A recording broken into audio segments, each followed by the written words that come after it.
आज हम आप लोगों को इस वीडियो के माध्यम से गज और ग्राह की कथा बताएंगे। इंद्रदुम्न नाम के राजा थे जो नारायण के बहुत बड़े भक्त थे। वह एक बार नारायण के भक्ति में, उनके तपस्या में लीन थे, उनका भजन कर रहे थे। ऐसे में अगस्त ऋषि उनके दरबार में पहुँचे जहाँ वह नारायण की भक्ति में लीन थे। तो विशेष प्रकार का सत्कार नहीं कर पाए इंद्रदुम्न महाराज, क्योंकि प्रभु के भक्ति में लीन थे। लेकिन अगस्त ऋषि को लगा कि यह ढोंग कर रहे हैं और हमारा अनादर कर रहे हैं। अगस्त ऋषि क्रोधित हुए, इंद्रदुम्न को श्राप दे दिए, जाओ तुम हाथी बन जाओ। तो वही इंद्रदुम्न अगले जन्म में जाकर के कालांतर के बाद जो है गजराज के रूप में पैदा हुए। और इसी प्रकार से एक हुहू नामक गंधर्व थे। एक हुहू और लूलू दो भाई थे। दोनों का एक ही काम था कि जो है लोगों का मनोरंजन करना, हंसाना। तो ऐसे में दुर्वासा ऋषि जलाशय में स्नान कर रहे थे। इतने में हुहू पहुंचा और जल के नीचे नीचे ही जाकर के दुर्वासा ऋषि के पैर को पकड़ लिया। दुर्वासा ऋषि चौंके, उनको लगा कि कोई यह ग्राह है, कोई नक्र है। जब जोर से झटके तो नीचे से निकला हुहू। हुहू को श्राप दे दिए कि जाओ तुम ग्राह बन जाओ, ग्राह का काम किए हो, जल में आकर के पैर पकड़े हो, जाओ तुम जो है ग्राह बन जाओ। वह भयभीत हो गया, हुहू भयभीत हो गया और कहा कि प्रभु मैं गंधर्व हूँ, तो हमारी प्रकृति है, उसके अनुसार हम व्यवहार किए। दुर्वासा कहे अब तो श्राप हम दे ही दिए हैं, लेकिन जाओ इस श्राप का परिणाम जो है अच्छा होगा। देखिए, कार्य अच्छा हो या बुरा हो, उसका परिणाम कैसा होता है उस हिसाब से कार्य का मूल्यांकन होता है। दुर्वासा ऋषि कहे कि ग्राह योनि में ही जाओ, तुम्हें मोक्ष मिलेगा, तुम्हारा उद्धार होगा। तो वही दोनों जो है इंद्रदुम्न गजराज बने और हुहू ग्राह बना। रामायण युग में गज और ग्राह सुग्रीव और बाज रहे, लेकिन उसके बाद जो है इंद्रदुम्न और हुहू के रूप में जो अवतरण इनका हुआ था। कि गजराज के पास एक लंबी अपनी फौज भी थी, लंबा परिवार था, कई रानियां थी उसके, कई संतानें थी।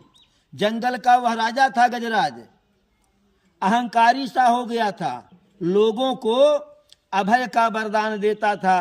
जो लोग उससे प्रणाम करते थे, उसका चमचागिरी करते थे, उनसे कहता भी था कि कोई बात होगी तो हमें बताइएगा। प्रभु को लगा है सृष्टि का नियंता मैं हूँ, लोगों की समस्या मैं दूर करता हूँ, और यह कह रहा है कोई बात होगी तो बताइएगा। प्रभु कहे अच्छा ठीक है। अब गजराज गया जलाशय में स्नान करने अपने पूरे परिवार के साथ। ग्राह ने पैर को पकड़ लिया। तो जब पैर को पकड़ लिया तो बड़ा कोशिश किया, नहीं निकला। अपने रानी से कहा जरा देखो तो, थोड़ा हमें सहारा दो। तो उसकी एक रानी, दो रानी, तीन रानी, चार रानी, सारी रानियां सहारा दी, लेकिन नहीं निकल पाया। पूरे परिवार के लोग लग गए, नहीं निकल पाया जो है। अब धीरे धीरे एक एक करके लोग साथ छोड़ते चले गए। अंत में अंतिम वाली जो सबसे बड़ी रानी थी वह भी साथ छोड़ करके चली गई कि यहाँ जलाशय में सिर्फ पानी पीने से काम नहीं चलेगा। अब गजराज सोचा कि हम जिस परिवार के लिए सब कुछ किए उसमें से एक भी मेरे काम नहीं आया, सब छोड़ के चले गए। गजराज कहा कि अब तुम लोग मुझे क्या छोड़ोगे, मैं तुम्हें स्वयं छोड़ दूंगा।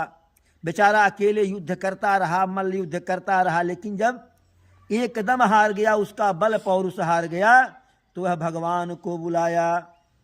किसी का नाम नहीं लिया, भगवान को बुलाया। हे गोविंद राखु शरण, हे गोविंद राखु शरण, अब तो जीवन हारे। हे गोविंद राखु शरण, अब तो जीवन हारे।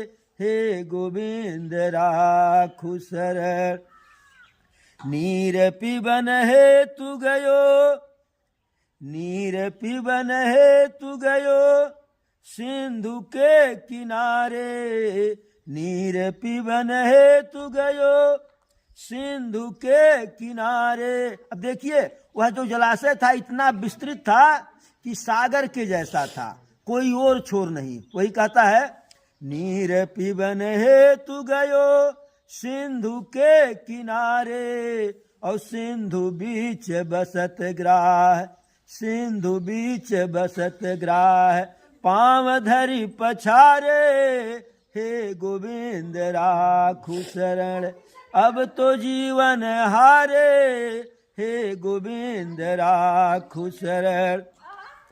चारि पहर युद्ध भयो, चारि पहर युद्ध भयो, लई गयो मझधारे, चारि पहर युद्ध भयो, लई गयो मझधारे, और नाक कान डूबन लागे, नाक कान डूबन लागे, कृष्ण को पुकारे, नाक कान डूबन लागे, कृष्ण को पुकारे, हे गोविंद राखु शरण, अब तो जीवन हारे, हे गोविंद राखु शरण। गजराज सिर्फ भगवान को बुला रहा है, किसी का नाम नहीं ले रहा है। अब स्वर्ग में सारे देवता बैठे बैठे सोच रहे हैं, गणेश जी सोच रहे हैं मेरा नाम ले तो जाएं, शंकर जी सोच रहे हैं मेरा नाम ले तो जाएं, ब्रह्मा जी सोच रहे हैं मेरा नाम ले तो जाएं, नारायण सोच रहे हैं मुझको बुलाए तो जाए, दुर्गा जी सोच रही मुझको बुलावे तो जाए, लेकिन वह सिर्फ भगवान को बुला रहा है, किसी का नाम नहीं ले रहा है। उधर द्वारिका में कन्हैया रुक्मिणी के महल में आराम कर रहे हैं, विश्राम कर रहे हैं। जैसे उनके कान में शब्द गया, द्वारिका में शब्द गयो, द्वारिका में शब्द गयो, शोर भयो भारे, द्वारिका में शब्द गयो, शोर भयो भारे, शंख चक्र गदा पदम, शंख चक्र गदा पदम, गरुड़ ले सिधारे, शंख चक्र गदा पदम, गरुड़ ले सिधारे, हे गोविंद राखु शरण। जैसे कन्हैया के कान में आवाज गई कि भगवान बचाओ, तैसे आराम कर चौंक करके कन्हैया उठे, तैयार होने लगे। रुक्मिणी रोक दी, रोकी कहाँ जा रहे हो? तो कहे कि एक भक्त ऐसी मुसीबत में है जो हमको बुला रहा है। रुक्मिणी कहीं, क्या आपका नाम लेकर के बुलाया और सभी देवता क्यों नहीं जा रहे हैं?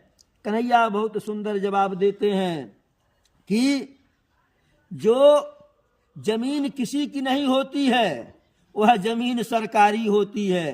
तो कन्हैया कहे जब कोई नहीं जा रहा है इसका मतलब वह भगवान को बुला रहा है, तो सर्टिफाई हो गया भगवान मैं ही हूं। तो कन्हैया वहां से चलने के लिए तत्पर हुए। गरुड़ से कहे तैयार हो जाओ। गरुड़ के मन में अहंकार आ गया। गरुड़ सोचे जहां भी जाना होता है जल्दी में हम ही को याद करते हैं। कन्हैया कहे सब लगता है कि गज और ग्राह के पहले इनका उद्धार करना पड़ेगा। तो गरुड़ तैयार से कहे बैठे प्रभु बैठिए। कन्हैया कैसा बैठ रहे जरा, अपनी अंगुली गरुड़ के ऊपर रख दिए। कहने बैठिए, कहे देखो अंगुली के भार से उड़ पाओगे। अब गरुड़ लगे फड़फड़ाने, जितने फड़फड़ा रहे उतने अंगुली का भार बढ़ जा रहा है। अंत में गरुड़ गस खा करके गिर गए जो है। कहे प्रभु मुझको क्षमा कर दीजिए। कन्हैया कहे कि तुम्हें अहंकार हो गया था, इसीलिए तुम्हारे अहंकार को समाप्त करना था। तुम्हें लगता है कि तुम मुझे लेकर के उड़ते हो, अरे हम तुम्हारे ऊपर बैठ जाते हैं, लेकिन हकीकत यह है कि हम तुमको लेकर के चलते हैं। तो इस प्रकार से कन्हैया शंख चक्र गदा पदुम, शंख चक्र गदा पदुम, गरुड़ संग पधारे, हे गोविंद राखु शरण, अब तो जीवन हारे, हे गोविंद राखु शरण। जैसे जलाशय के ऊपर पहुंचे, जब गजराज को लगा कि अब प्रभु आ गए हैं, तो एक कमल का, अब प्रभु आ गए तो प्रभु के स्वागत में कुछ करना चाहिए। वह अपनी पीड़ा गजराज भूल गया।